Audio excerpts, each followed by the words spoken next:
It's 9:32 a.m. on the 13th of November 2025 in the Western Caribbean, just 150 kilometers off Aruba. The crew of the USS Dwight D. Eisenhower heard a sharp acoustic alarm cut through the operations room.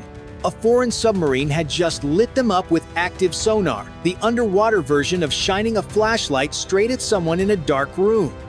Inside the Venezuelan Kilo 877 EKM, the pulse echoed like a metallic heartbeat. The captain leaned over his console, watching the giant shape of the carrier appear in clear detail on his screen. He had crossed a line he was never supposed to cross, and every sailor on both sides felt it. On the Eisenhower's bridge, officers froze for a second as the symbols on their screens turned from blue to bright orange. A submarine was not just watching them, it was locking on. And now the carrier group had to decide: stay steady and hope the contact backs off, or act first before something far worse happens. The reason this moment hits so hard is simple. The waters west of Aruba are one of the busiest corridors in the Caribbean. Tankers, cargo ships, and Navy vessels move through the area every hour, and any sudden action there can spread into a regional crisis fast. For the Eisenhower Strike Group, this wasn't just another day at sea. They were operating in international waters, fully legal, but also fully exposed. When a submarine lights you up with active sonar, it means the silent rules of the ocean have just been broken. For the sailors on the carrier, this wasn't about politics. Many had been at sea for months, missing families, birthdays, and milestones back home. A threat at this range hits a different part of you.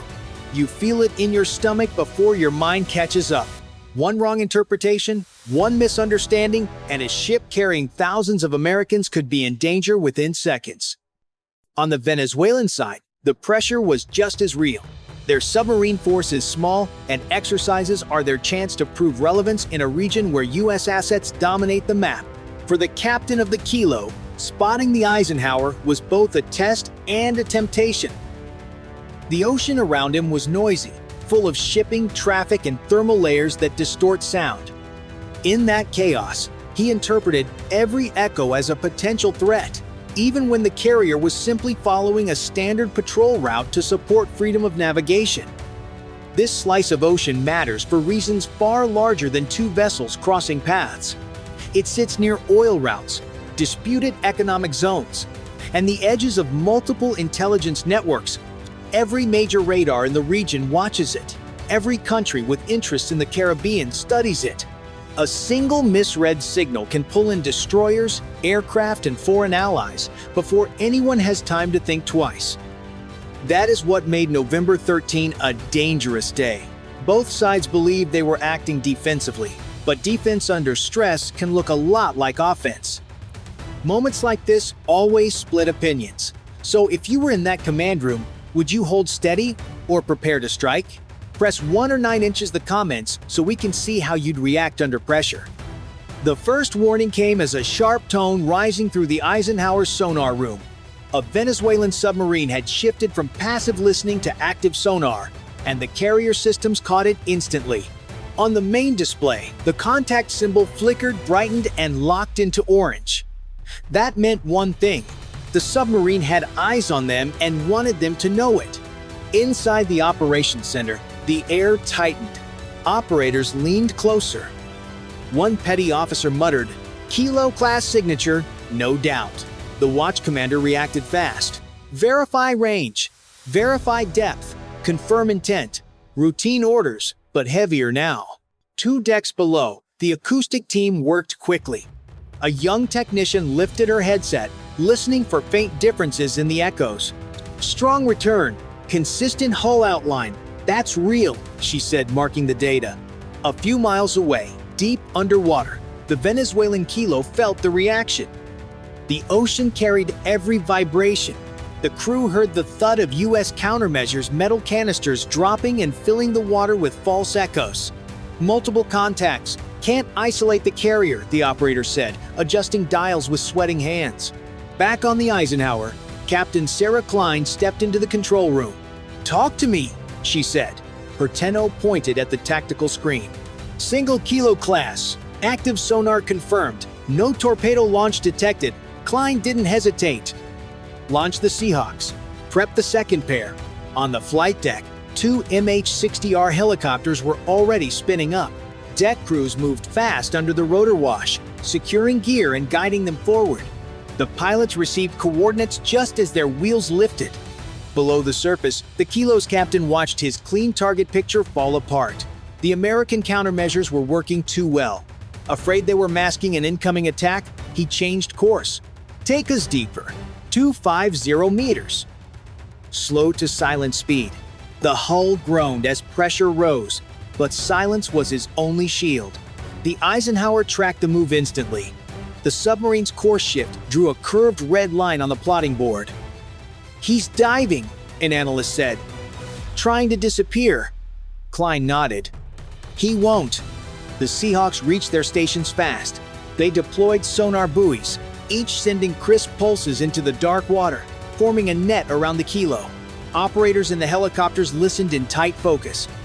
"We have reflections," one pilot said. "Contact moving, still south of the grid." Every second mattered. The ocean is honest, sound travels far, but confusion travels farther. In the Eisenhower's CIC, the team pieced together fragments into a clearer image. The Kilo wasn't escaping.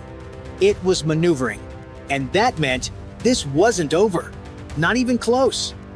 The moment the Kilo dove deeper, the tension inside the Eisenhower strike group hardened. What began as a single sonar hit had become a real underwater standoff.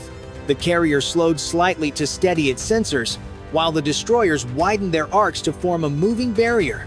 Everyone understood that in submarine encounters, inches and seconds can decide who controls the fight. Inside the Venezuelan Kilo, the captain ordered sharp zigzag moves. The hull shook with each turn, and the crew struggled to read their screens as U.S. sonar buoys filled the water with constant pulses. Echoes overlapped into a tight blur. "They still have us," an operator muttered, adjusting controls with a shaky hand. The air inside felt heavier by the minute. Above the surface, Seahawks flew disciplined patterns, dropping more buoys to block the submarine's climb toward a thermal layer where sound bends and detection becomes harder. Line deployed. "Shift right 10, a pilot said. Their voices stayed calm, but every crew member knew the stakes. If the Kilo reached that layer, it could slip away long enough to attack or escape. On the Eisenhower, Captain Sarah Klein watched the red contact line creep upward on the tactical display. "He's climbing again," her nose said. Klein responded fast. "Then we stop him there." She directed the southern destroyer to lower its deeper towed array. Within moments, the array detected a faint, rising hum. "Movement confirmed," the sonar chief reported. The Seahawks reacted instantly. "Dropping second barrier," a pilot said as another row of buoys splashed in. Their data linked with the destroyer's sensors, creating a tighter picture. The Kilo was rising straight into a closing corridor. Then the symbol steadied. Solid red. "Target locked," an operator said. The CIC fell silent for a beat. Klein didn't wait. "Close the box." Both destroyers turned inward, their sonar beams crossing under the waves. The Seahawks widened their orbit, sealing the outer ring. The map now showed one reality. The Kilo had nowhere left to run. Inside the submarine, alarms erupted. "Pings on all sides," a sailor shouted. The captain froze. The earlier silence hadn't meant safety. It meant the Americans were taking position. The trap was complete. If you were in command right now, would you keep pushing or pull back? Press 1 or 9 inches the comments to choose. The twist began when the Kilo's signature suddenly warped. One moment it was a clear outline. The next it stretched and faded like a smudge across the sonar screen. On the Eisenhower, operators exchanged quick looks. Submarine echoes do not change shape unless something inside the hull shifts fast. Captain Klein stepped toward the console. "Tell me why that outline moved." The sonar chief checked the data twice. "Not current. Not a layer. It came from the sub." That meant the Venezuelan captain was preparing a risky move, not backing away. Below the surface, alarms buzzed as the Kilo's captain ordered a rapid ballast shift. Water surged through internal tanks, tilting the submarine hard before it leveled again. The maneuver was meant to break tracking for a few seconds. The crew held the rails as tools rattled across the floor. "Steady!" the captain shouted. "This is how we open space!" But the distortion triggered an automatic alert on the Eisenhower. Possible weapon prep. Klein didn't trust computers blindly, but she trusted timing, and the timing was too sharp to ignore. "Close the destroyers in," she ordered. "He's lining up something." The tactical picture tightened. Destroyers shifted inward, sonar beams overlapping. Seahawks widened their pattern to seal the outer ring. Slowly, a narrow corridor appeared on the map exactly where the Kilo was heading. "He's making a play," Klein said. Inside the Kilo, the captain pushed forward toward the gap. For him, it was a chance. For everyone else, it looked like a gamble. If you saw this moment live, would you call it courage or recklessness? Press 1 or 9 inches the comments to choose. The moment the Kilo moved into the narrow gap, the Eisenhower's combat center lit up with alarms. The submarine was no longer drifting or hiding. It was pushing toward the one angle where a close-range shot could threaten the huge carrier. Operators leaned closer to their screens as the red contact line tightened, and the mood in the room shifted from tense to urgent. Captain Klein reacted instantly. All units tighten. Seal every lane. Both destroyers adjusted formation, closing the corridor the Kilo wanted. Above them, Seahawks dropped sonar buoys in a fast rhythm. Each splash added another sensor that boxed the submarine into a shrinking space. Inside the Kilo, echoes struck the hull from several directions at once. "Multiple beams!" an operator shouted. The captain ignored the panic. "Hold depth." Arm tubes. Hydraulic pumps hissed as tube indicators turned green. The crew braced for whatever came next. On the Eisenhower, warnings stacked fast. "Sub at firing depth," one operator said. Another voice followed. "Weapon alignment detected." Klein didn't wait. "Prepare countermeasures. Seahawks stand ready." Above the waves, both helicopters hovered, torpedoes armed, waiting for the call. Their controller watched the tactical feed closely. "Hold, hold." Below, the Kilo steadied. "Tube 1 ready! Tube 2 align!" the captain ordered. Klein made her move. "Execute!" 2 torpedoes dropped cleanly into the water. Inside the Kilo, the sound of incoming weapons grew louder. "Hard turn!" the captain yelled. Decoys launched, scattering false echoes, but the U.S. torpedoes corrected instantly. The first blast slammed the sub, shaking lights and panels. "Hull strain rising!" someone shouted. A second blast drove the Kilo downward until emergency ballast dumped to keep the boat from collapsing. On the Eisenhower, sensors tracked a sudden depth spike, then a slow rise. "Forced ascent," an analyst reported. Minutes later, the damaged submarine surfaced, leaning hard. Smoke drifted from its sail as its crew raised their hands in surrender. The strike ended the threat, but the choice behind it will always spark debate. Would you have acted early like Klein, or waited longer? Press 1 or 9 inches the comments to choose. When the damaged Kilo surfaced, the fight ended in a heavy quiet. The submarine leaned to one side, its hull bent from the blast that forced it up. Smoke drifted from the sail as Venezuelan sailors climbed out with their hands raised. U.S. crews approached carefully, ready if anything changed, but avoiding any move that could spark confusion. Minutes earlier, the area felt tense. Now, the calm felt almost unreal. On the Eisenhower, Captain Klein watched the red alerts fade. No one spoke. The crew knew how close the moment had been. A small delay or wrong angle could have turned the clash into something far worse. Some sailors stared at the waves, replaying the choices that brought them here. Nearby, destroyers held position and scanned the depths. Seahawks circled overhead, and a P-8 Poseidon widened the search. Commanders wanted certainty before lowering the alert.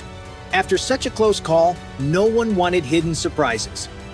In Washington, the Pentagon confirmed the submarine was disabled and the strike group unharmed. Analysts pointed to a failure inside Venezuela's chain of command.